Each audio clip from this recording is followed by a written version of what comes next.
طيب.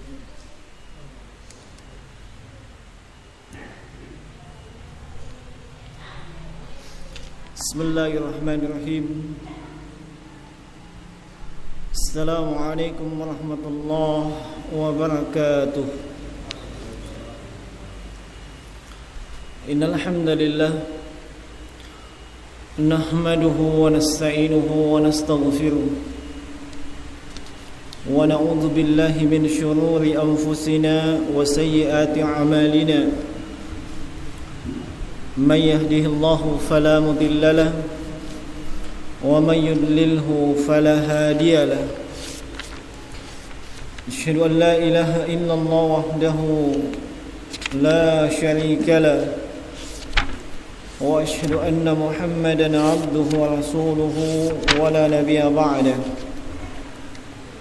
صلى الله عليه وعلى آله وأصحابه ومن اهتدى ومن تمسك بسنة وطريقته إلى يوم الدين. ثم أما بعد. Hadirin wal hadirat sekalian, bapak-bapak dan saudara-saudara yang saya muliakan dan saya hormati, alhamdulillah kita bersyukur dan memuji kepada Allah Subhanahu wa taala atas segala limpahan nikmat dan karunia yang senantiasa dilimpahkan kepada kita semua dengan tak henti-hentinya dan tak putus-putusnya. Dialah Allah Subhanahu wa taala satu-satunya zat yang mencurahkan dan melimpahkan semua nikmat tersebut. Yang nikmat-nikmat tersebut Allah menjanjikan bagi siapapun yang mensyukurinya, tidak mengingkarinya, mengakui bahwasanya nikmat tersebut datang dari sisi Allah, mempergunakan nikmat tersebut di jalan yang Allah cintai dan ridhai, dan memuji Allah Subhanahu wa taala atas nikmatnya, Allah menjanjikan untuk menambah nikmat dan karunia tersebut, sebagaimana firman-Nya yang telah kita ketahui bersama, na'am la in syakartum la azidannakum.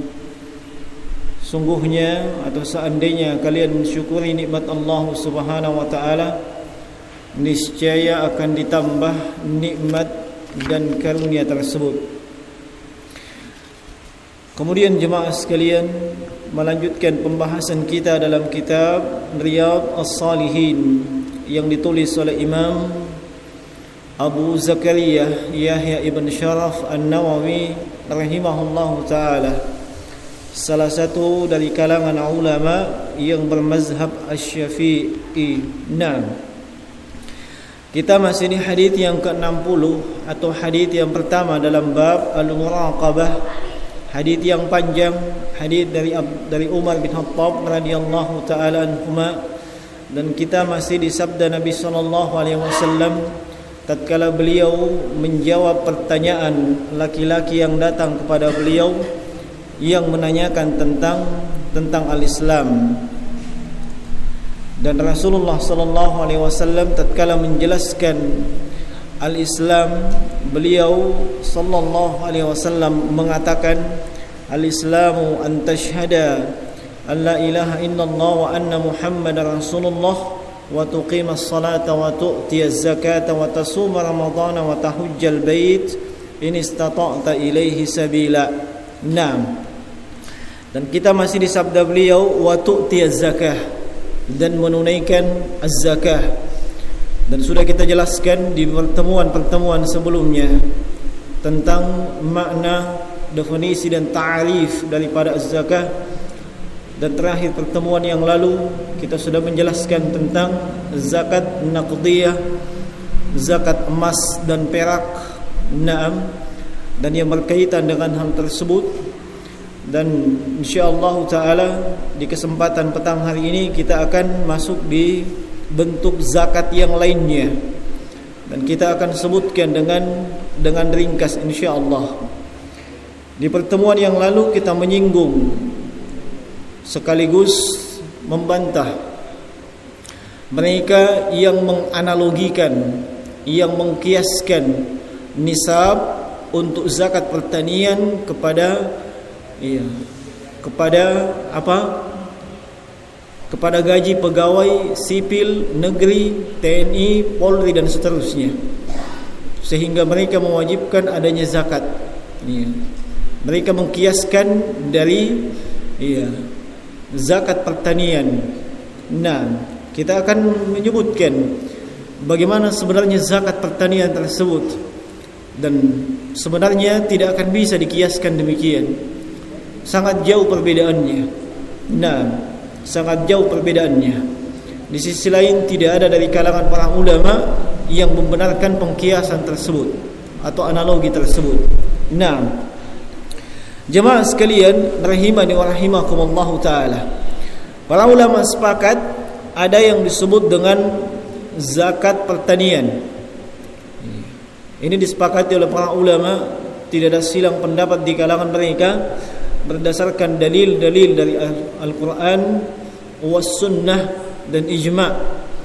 Nah, dari Al-Quran Allah Subhanahu wa taala sebutkan dalam surah Al-Baqarah di ayat 267, ya ayyuhalladzina amanu anfiqu min thayyibati ma kasabtum wa mimma akhrajna lakum minal ard.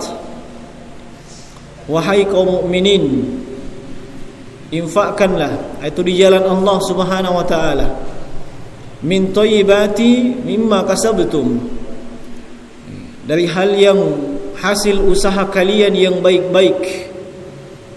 Nah, ini juga ayat sekaligus dalil disyariatkannya yang namanya zakat urudut tijarah, zakat perdagangan.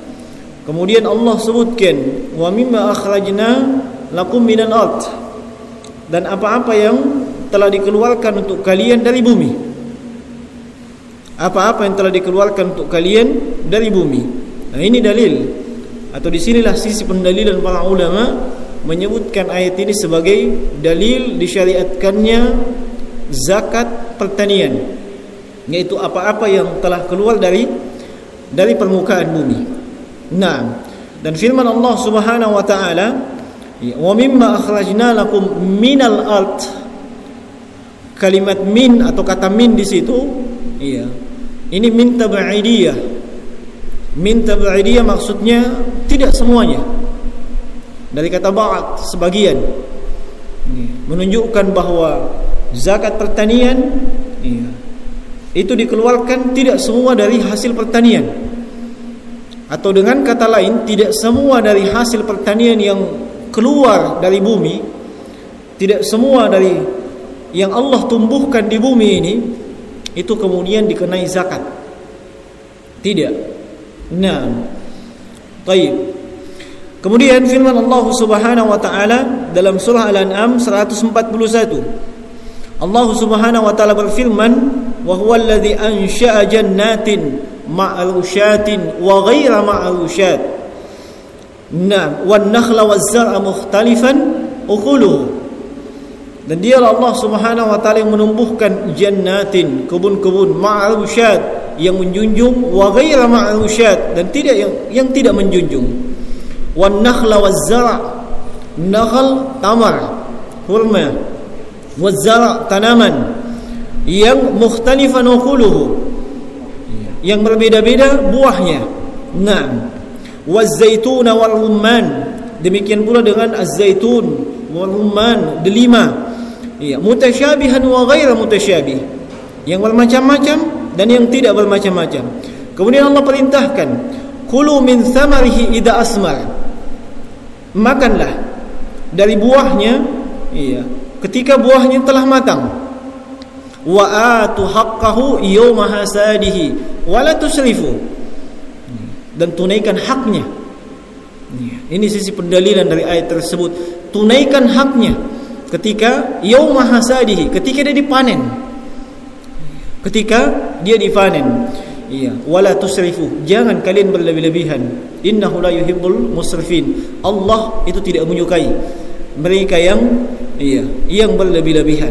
Nah, kemudian jemaah sekalian rahimani wa rahimakumullah, tentang hasil pertanian yang wajib untuk disakati. Kita sudah isyaratkan tadi tidak semuanya. Dan para ulama itu sepakat bahwasanya dari hasil pertanian yang wajib disakati itu ada 4. Ini disepakati juga oleh para ulama. Tidak ada silang pendapat di kalangan mereka bahwa hasil pertanian yang wajib disakati itu ada 4. Pertama adalah al-hintah. Al-hintah ini gandum yang yang halus, al-hintatu. Kemudian asy-sya'ir, syair gandum yang kasar. Kemudian at-tamar, tamar ini kurma. Dan yang keempat az-zabib. Az-zabib itu kismis atau buah anggur yang sudah kering. Kalau ini disepakati oleh para ulama, tidak ada perbedaan pendapat di kalangan mereka. Sebab kenapa? Nas hadits menunjukkan hal-hal tersebut, menunjukkan akan hal tersebut. Dan di antara hadits yang menunjukkan hal tersebut adalah hadits Abu Burdah. Abu Burdah radhiyallahu anhu menceritakan bahwa tatkala Rasulullah sallallahu alaihi wasallam mengutus Abu Musa al-Asy'ari, Abdullah ibn Qais al-Asy'ari, dan juga Mu'ad ibn Jabal ke Yaman. Mereka diutus ke Yaman untuk berdakwah, untuk mengajarkan penduduk Yaman akan perkara agama.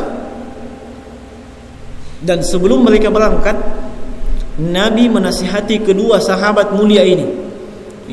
Beliau mengatakan, dan memerintahkan untuk Allah ya'khudha, untuk tidak mengambil zakat dari penduduk Yaman, illa min hintati wasyairi wat-tamri waz-zabib, untuk tidak mengambil zakat pertanian dari penduduk Yaman kecuali dari al-hintah, kemudian asy-syair, kemudian at-tamr, kemudian az-zabib. Dan hadits ini diriwayatkan oleh Imam Al-Baihaqi, dan hadits ini disahihkan oleh Syekh Al-Albani rahimahullahu taala. Kemudian hadits yang berikutnya adalah hadits Ali bin Abi Thalib radhiyallahu taala anhu. Ini diriwayatkan oleh Imam Ibn Abi Syaibah dalam musannafnya, dan hadits ini juga adalah hadits yang sahih, di mana beliau mengatakan as-sadaqatu an arba'. As-sadaqah di sini maksudnya zakat. Zakat itu diambil dari 4.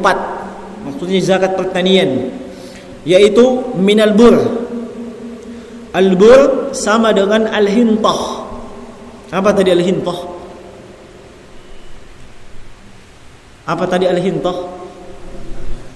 Gandum halus. Naam, al-bur. Al-bur al-hintah sama. Al-bur. Fa illam yakun bur fatamar. Kalau tidak ada yang namanya gandum halus tadi, maka tamar, kurma. Nah, fa illam yakun tamar fazabib. Kalau tidak ada kurma, fazabib. Zabib kismis, anggur yang sudah kering. Nah, fa illam yakun zabib fasyair. Kalau tidak ada yang namanya kismis, anggur yang sudah kering, maka apa? Syair, gandum yang sudah yang masih kasar. Nah, ini kesepakatan para ulama bahwa 4 komoditi inilah yang wajib dikeluarkan zakat pertaniannya. 1. Yang kedua, para ulama selain yang disepakati tadi, mereka berbeda pendapat. Apakah selain 4 komoditi yang disebutkan itu ada tumbuhan, bijian yang lain yang juga wajib dikeluarkan zakat? Nah, Dan jumhur ulama, mayoritas para ulama, yakni al-Imam Imam Abu Hanifah, Imam Syafi'i, Imam Ahmad bin Hanbal dan Syekhul Islam Ibnu Taimiyah rahimahumullahu jami'an, mereka menyebutkan bahwasanya selain dari keempat komoditi tersebut ada juga dari hasil pertanian yang wajib dikeluarkan zakatnya. Dan yang wajib dikeluarkan zakatnya itu kalau memiliki illah. Illah ini maksudnya sebab hukum. Sebab hukum. Di mana sebab hukumnya? Mereka menyebutkan az-zabib, syair, al-hintah, at-tamr, ini semuanya makanan pokok. Ini semua makanan pokok penduduk negeri Hijaz ketika itu. Makkah, Madinah, itu makanan pokoknya mereka. Dan itu illah dari sisi hukum. Itu sebab dari sisi hukum. Makanya Imam Syafi'i, Imam Ahmad bin Hanbal, Imam Malik dan Syekhul Islam Ahmad bin Abdul Halim rahimahumullah jami'an, mereka sepakat bahwa semua yang memiliki sebab hukum yang sama, yakni itu makanan pokok, itu juga terkena kewajiban zakat pertanian. Bisa dipahami ya? Ini jumhur ulama yang memiliki sebab hukum yang sama. Nah, ini mungkin di antara kita tidak ada yang bergelut di bidang pertanian. Mungkin profesinya bukan bertani, tapi yang namanya ilmu agama itu penting untuk kita ketahui. Penting sebab banyak kaum muslimin yang tanpa bekal ilmu agama, cuman sekedar ngikut-ngikutan doang dengan adat kebiasaan, banyak keliru dalam ibadah. Kenapa? Mandang enteng. Itu kan tidak dilakukan. Contoh, tidak mau belajar masalah haid dan nifas. Begitu istrinya, anaknya perempuannya haid dan nifas, bingung mau ngapain. Kenapa? Memang demikian, harusnya ditahu itu. Itulah karakternya ilmu. Meskipun kita tidak bisa amalkan untuk saat ini. Mungkin belum ada kemampuan untuk menunaikan ibadah haji, belum ada kemampuan menunaikan ibadah umrah. Pelajari dulu. Jangan nanti pas tiba masa tiba akal, akhirnya di sana melakukan banyak kesalahan, pulang dengan pede. Banyak begitu. Nah, penting jemaah sekalian, kita mempelajari sedikit demi sedikit namanya ilmu syariat. Dan Nabi sudah tegaskan itu. Talabul ilmi faridatun ala kulli muslimin. Dan catatan sejarah membuktikan, jangankan kita, salafun saleh, pendahulu yang saleh itu mereka banyak menegur seseorang. Kenapa? Mengandalkan ibadah, dan ibadah, tapi tanpa landasan ilmu. Hanya lebih salah ibadahnya. Makanya Umar bin Abdul Aziz rahimahullahu taala itu menegaskan, siapa yang beribadah dan tidak dibangun ibadahnya sesuai ilmu, itu lebih banyak merusak dibandingkan memperbaiki dirinya. Lebih banyak merusak dibandingkan memperbaiki dirinya. Dan itu penegasan para ulama terdahulu yang Nabi sebutkan mereka adalah manusia terbaik di zaman beliau. Nah, sama ini. Kita mungkin bukan petani ya. Penting kita tahu. Siapa tahu ada yang pensiun nanti kembali ke kampung bercocok tanam. Atau mungkin selain pekerjaan utamanya sebagai pegawai, ada pekerjaan sampingannya. Laku bela misalnya. Kan begitu. Punya kebun dan seterusnya. Penting. Siapa tahu selama ini hasil pertaniannya dia tidak tahu apakah betul itu ada zakat apa tidak. Sudah sekian lama terjatuh ke dalam dosa tanpa disadari. Nah, para ulama jumhur menyebutkan semua yang memiliki illah sama, hukum yang sama, sebab hukum yang sama, sebagaimana az-zabib, al-hintah, wasyair, wat-tamar, yakni makanan pokok, maka itu juga sama hukumnya dengan 4 komoditi tersebut. 2. Yang ketiga, dari mazhab para ulama, Iya. Baik itu Imam Syafi'i, Imam Ahmad bin Hanbal, Imam Malik bin Syekhul Islam Ibnu Taimiyah rahimahullahu taala, mereka menambahkan bahwasanya selain makanan pokok, iya, makanan tersebut atau hasil pertanian tersebut bisa disimpan. Bisa disimpan. Bisa disimpan dalam waktu lama tanpa alat bantu simpan. Bisa dipahami ya?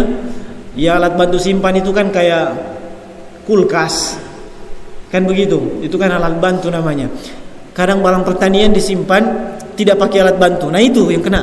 Tapi kalau pakai alat bantu tidak kena itu. Nah, kenapa kita katakan demikian? Sebab kenapa jemaah sekalian? Iya. Di antara pendapat para ulama seperti Imam Abu Hanifah, selain makanan pokok, beliau juga mengatakan bahwa sayur-sayuran itu kena zakat. Itu kalau Imam Abu Hanifah. Iya. Nah, dan itu pendapat yang kita katakan tidak tepat. Kenapa? Bertolak belakang dengan hadis. Bertolak belakang dengan hadis. Iya. Di antara hadis yang menyebutkan hal tersebut adalah hadis Mu'adz annahu katabat ila Nabi sallallahu alaihi wasallam, beliau menulis surat kepada Nabi sallallahu alaihi wasallam, yas'aluhu anil hadrawat wa hiya al-bukul. Mu'adz bin Jabal menulis surat kepada Nabi.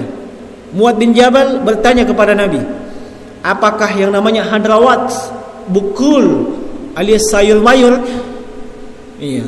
sayur-sayuran itu ada zakatnya juga? Kata Nabi sallallahu alaihi wasallam, laisa fiha syai', tidak ada zakatnya yang namanya sayur-sayuran tersebut. Nah, sehingga pendapat Imam Abu Hanifah itu tertolak dengan adanya hadis tersebut. Kembali kepada jumhur ulama tadi, yakni makanan berhasil pertanian yang itu merupakan makanan pokok penduduk suatu negeri dan itu bisa disimpan. Nah, dan itu bisa disimpan dalam waktu yang cukup lama. Kalau kita makanan pokok kita di sini apa? Beras. Kalau ia to di sana sinole, sagu. Kalau dangi dari sagu. Nah, kita lihat makanan pokoknya apa? Jagung. Itu juga kena itu. Beras. Ya, kalau umumnya beras, kemudian jagung, ubi kayu. Ya, kalau palopo sepakat makanan pokoknya dari sagu, kena juga itu. Iya, kalau memang itu makanan pokok. Iya, kecuali kalau tidak dianggap itu makanan pokok, ya sekedar cemilan-cemilan toh. Iya, cemilan-cemilan sambil cerita-cerita makan dange, cerita-cerita makan sinole, itu kan cemilan. Nah, kalau sepakat kita itu makanan pokok, nah itu keluar zakatnya. Nah, tapi kalau tidak, ya tidak. Ya kita di sini kan sepakat beras, ya beras saja yang keluar. Nah, kalau di satu daerah makanan pokoknya adalah ubi, ya ubi mereka. Nah, ada selain itu makanan pokok yang lain?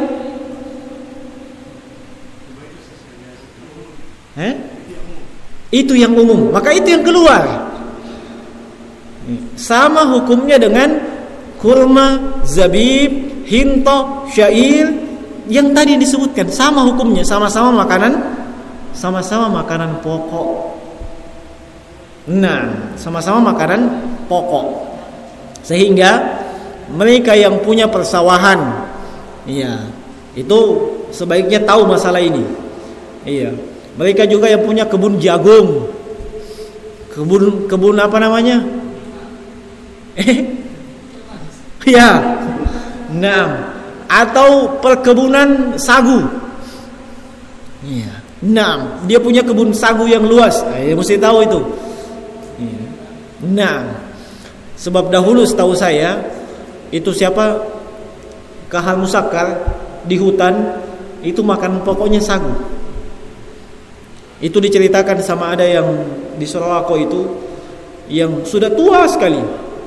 usianya 85 tahun. Iya, 85 tahun itu bapak. Tapi setiap ta'lim dia yang selalu di depan saya. Nah, ternyata dia sering menyertai kahal musakar dahulu katanya. Dan dia menceritakan salah satu makanan pokok di hutan itu sagu. Iya, jarang sekali makan beras, jarang. Kecuali kalau mereka singgah ke kota, suatu kabupaten, ada di situ baru makan itu. Tapi kalau enggak di hutan sagu. Nah, kalau memang makanan pokoknya sagu ya kena. Tinggal nanti dilihat apa syarat-syaratnya. Nah, yang penting kita tahu dulu itu kena hukum. Nah, jemaah sekalian, rahimani wa rahimakumullah. Kemudian nisab zakat pertanian. Nisab zakat pertanian itu sama dengan 5 wasak. 5 wasak. 5 wasak ini sama dengan 60 sok. 60 sok. Nah, itu zakat pertanian. Kalau Syekh Muhammad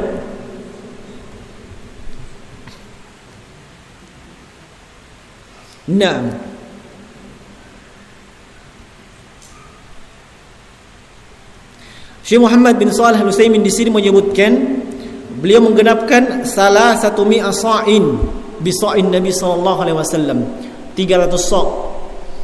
Dan itu sebenarnya tepat sebab kata Nabi sallallahu alaihi wasallam, "Wa laisa fima duna khamsin aw sukin shadaqah." Tidak ada zakat bagi tanaman yang di bawah 5 wasak. 5 wasak. 1 wasak sama dengan 60 sok. 1 sok sama dengan 4 mud. Mud itu begini, 1 mud begini. 1 mud begini ukurannya. Jadi 4 mud. Nah, kalau dikali semua itu 5 wasak kali 60 sama dengan 300 sok. 300 sok dikali 4 mud sama dengan 1200 mud. Nah, di sini mungkin bingung. 1200 mud. Bagaimana ini 1200 begini? Nah, jemaah sekalian, untuk mengkonversi ke kilo, iya, ini yang memang jadi muskilah. Kenapa? Sok dan mud itu ukuran takaran. Ya. Kilo itu ukuran apa? Ukuran berat. Ya kan? Ukuran berat. Makanya ketika kita bertanya kepada para ulama, 4 sok berapa kilo? Itu biasa jawabannya berbeda. Kenapa? Konversinya ini yang sulit. Iya. Konversinya ukuran takaran dikonversi ke berat. Sementara takaran beras dengan takaran jagung sama enggak beratnya? Ah, itu masalahnya. Iya. Makanya ketika kita dapat fatwa misalnya 1 sok itu itu sama dengan 2,5 kilo. Ada juga 3 kilo. Iya.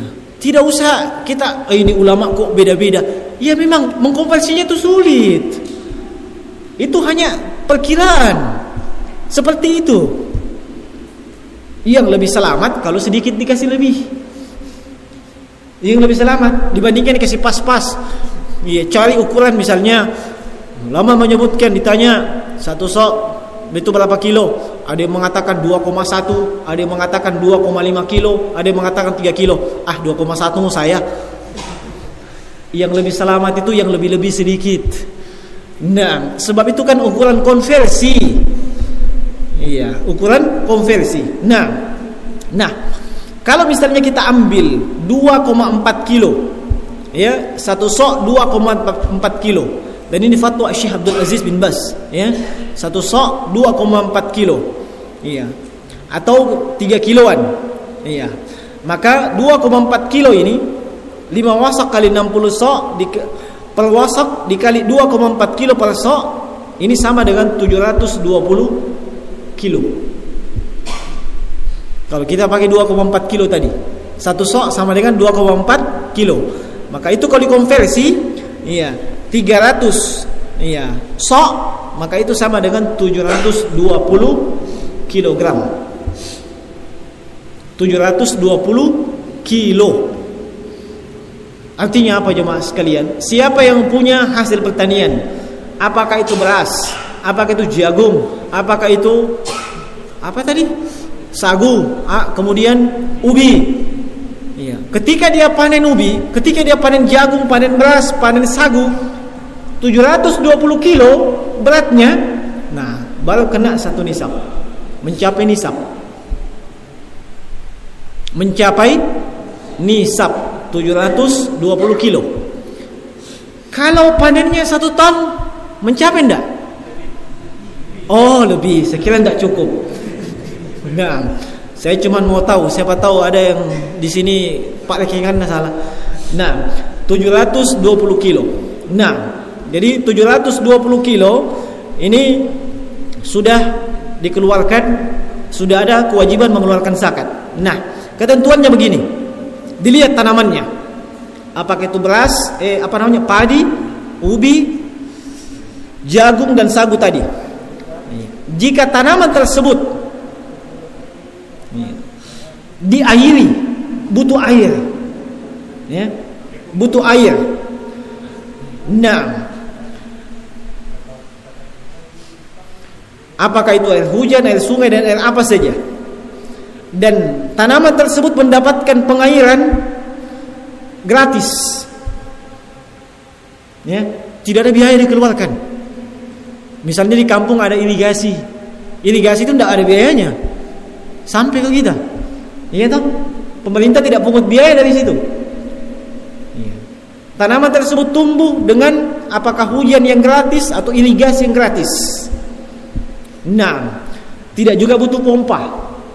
Sebab kalau butuh pompa air, otomatis butuh biaya. Beli pompa itu pun tidak cukup beli pompa.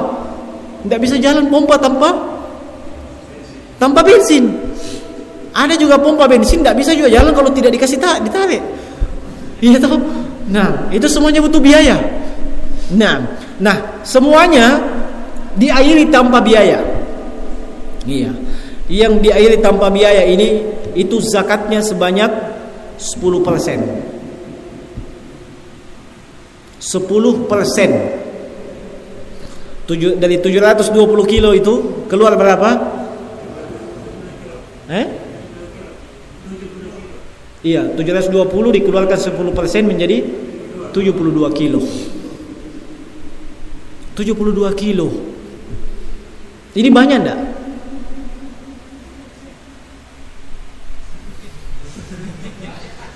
Kalau bicara banyak, memang pasti banyak. Tapi kita tidak lihat 720 kilo. Itu 720 kilo itu tidak sedikit. Nah, iya. Nah, kalau 1 ton, ya, 100 kilo. Iya, lumayan itu 100 kilo sagu. Iya, tapi kan sagunya 1 ton. 1 ton sagunya 1 ton. Nah, itu bisa diuangkan enggak? Bisa saja diuangkan itu. Iya. Kita mau kasih misalnya penduduk Toraja. Iya. Di sana tidak ada yang makan sagu. Iya, jual dulu sagunya itu. Iya. Senilai berapa tadi? 10 kilo ya? 100 kilo baru kasih mereka. Nah, iya. Itu kalau memang tanamannya, sawahnya, pertaniannya tidak membutuhkan biaya sama sekali. Iya. Kalau tanah pertaniannya butuh biaya, pengairan ini tidak gampang. Meskipun irigasi, tapi dia mesti membayar ke pemerintah misalnya. Iya, kan begitu. Iya, kadang petugas irigasi kasihan juga. Iya, dia butuh sekian dan sekian. Iya, apakah itu resmi atau tidak resmi? Kan begitu, petugas irigasi. Kemudian kalau tidak jalan irigasi, kadang butuh pompa. Dia beli pompa. Iya, hitung nilai bensinnya. Ada itu. Iya. Yang jelas butuh biaya. Pertanian tersebut, perkebunan tersebut butuh biaya. Kapan itu butuh biaya? Maka tidak sama, Iya, yang dikeluarkan dengan yang tidak butuh biaya tadi tidak sama. Kalau dia butuh biaya, yang dia keluarkan setengah dari yang tadi. Berapa? 5%. 5% ji. Jadi 720 kilo 5%-nya berapa?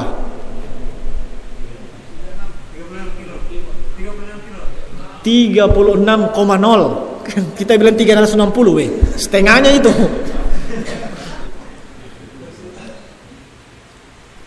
720 kilo. Keluar 5%, 36 kilo. Jangan 360, bagi dua itu. Tidak ada bekas keluar itu. Tidak ada. Nah, 36 kilo itu kalau memang butuh biaya. Nah, jadi tidak sama ya? Iya, sama. Maksudnya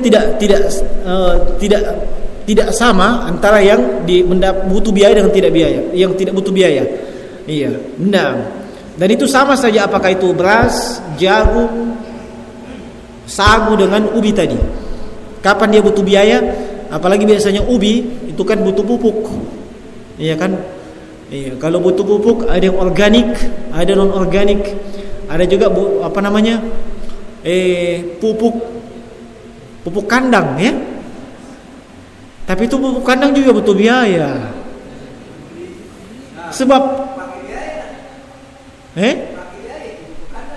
pakai biaya. Bapak di belakang tahu pakai biaya. Sebab tidak ada mau kasih tai sapinya orang gratis. Lihat meskipun tai sapi saja. Iya toh? Apa banyak itu tai gitu. Tapi kalau dia tahu, mau pakai pupuk, beli. Ini kan, nah, iya. Kalau butuh biaya, ya tidak sampai 10%, hanya 5%. Kapan dia butuh biaya? Itu intinya. Nah, kapan dia butuh? Iya, biaya. Nah, ini berdasarkan, iya, sabda Nabi Sallallahu Alaihi Wasallam dari hadits Abdullah bin Umar. Kata Nabi Sallallahu Alaihi Wasallam, iya, fima saqatis sama'u wal 'uyun, iya, au kana asriyan al-ushur. Naam, au kana asriyan al-ushur. Tanaman yang diairi dengan air hujan atau dengan mata air atau dengan air yang tak ada hujan, maka dikenai zakat 1/10 atau 10%. Naam. Wa ma suqiya bin nadah, iya, nisful 'ashr. Adapun tanaman yang diairi dengan mengeluarkan biaya, maka itu zakatnya 1/20 atau 5%. Nah, di sini ada pertanyaan. Jika sawahnya sebagian diairi air hujan, ya, dan sebagian yang lain itu diairi dengan air yang butuh biaya. Taruhlah kita menanam padi di sawah. Iya. Pas musim kemarau. Iya. Bulan pertama masih dah kena sedikit musim hujan. Iya toh, masih disenggol musim hujan. Bulan pertama, berapa bulan itu sawah itu panen? 3 bulan nih. Iya. Bulan pertama hujan. Bulan kedua sudah masuk kemarau. Bulan ketiga pasti kemarau. Masa selang-seling. Memang kita yang ngatur musim. Nah, sebulan kena tak ada hujan. 2 bulan butuh biaya. Ini berapa persen ini?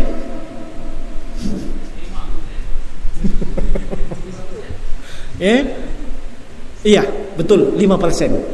Sebab lebih banyak biayanya dibandingkan yang tidak ada biayanya. Iya. Nah, 5%. Iya. Nah, kalau sama-sama 1,5 bulan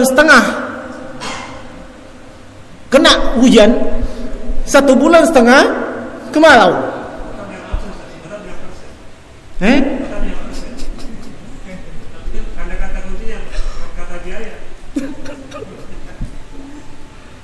Nah,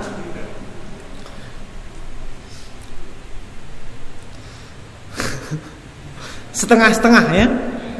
Iya. Kalau setengah-setengah seperti itu,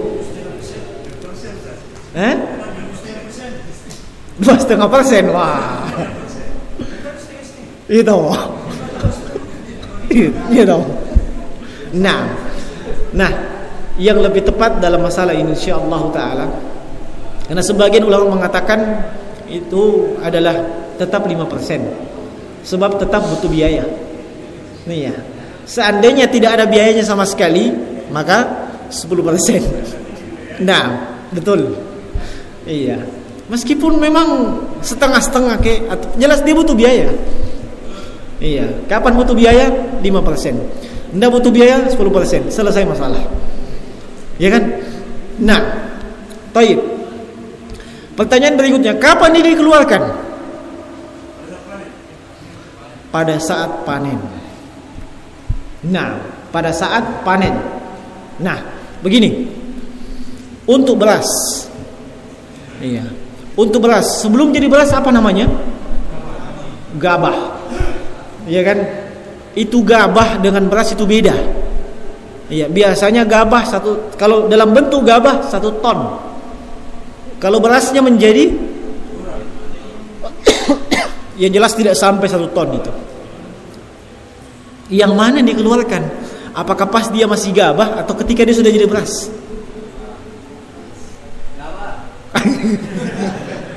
Iya. Dalam hal ini silahkan memilih. Iya. Silahkan memilih. Kalau misalnya dalam di ukuran gabah tersebut mencapai nisab, dia keluarkan dalam bentuk gabah juga. Iya, dia keluarkan dalam bentuk gabah juga. Tapi kalau dia mau, dia apa namanya? Digiling dulu. Iya.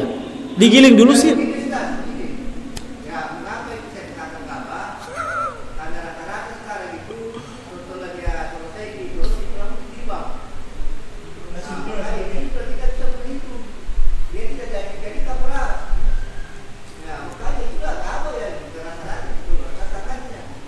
Iya, boleh. Iya, jadi gabah dikeluarkan.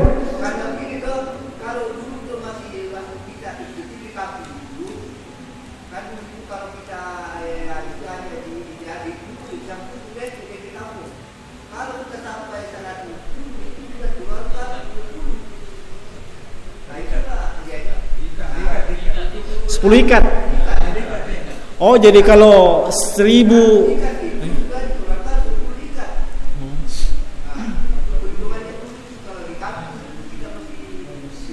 ukurannya ukuran ikat.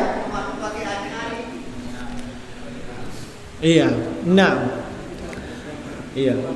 Kalau ukuran ikatnya ini mungkin dikonversi maksudnya. Ukuran ikatnya sama semua. Iya. Kalau keluar 10 ikat, anggaplah itu 10%. Iya. 10%. Makan yang lain itu berapa ikat yang tersisa?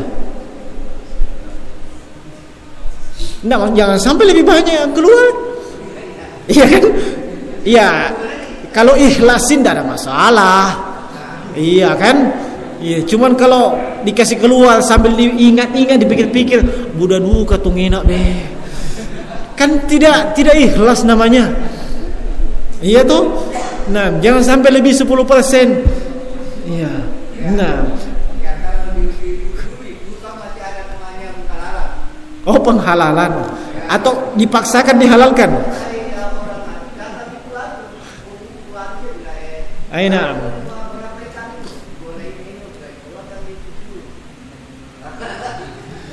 Nah, saya kira dalam masalah.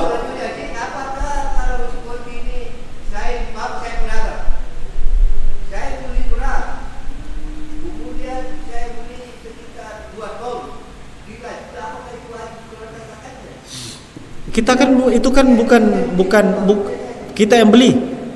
Kita mau apakan? Perdagangkan. Kalau diperdagangkan dia masuk dalam lingkup urudut tijarah, zakat barang perdagangan.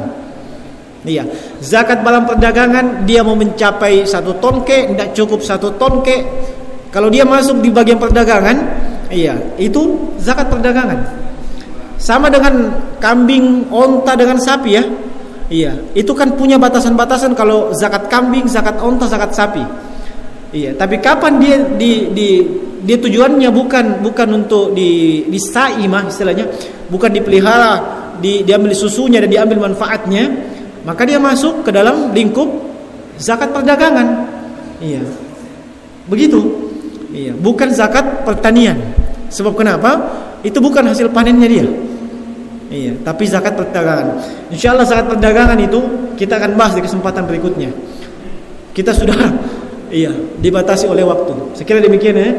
Dan sekira untuk tanya jawab saya tiadakan saja, kita sudah masuk waktu. Mudah-mudahan ini yang kita sampaikan itu bermanfaat, dan minta maaf atas segala kekurangan. Subhanakallahumma bihamdik, nasyhadu an la ilaha illa anta, astaghfiruka wa atubu ilaik. Assalamualaikum warahmatullahi wabarakatuh.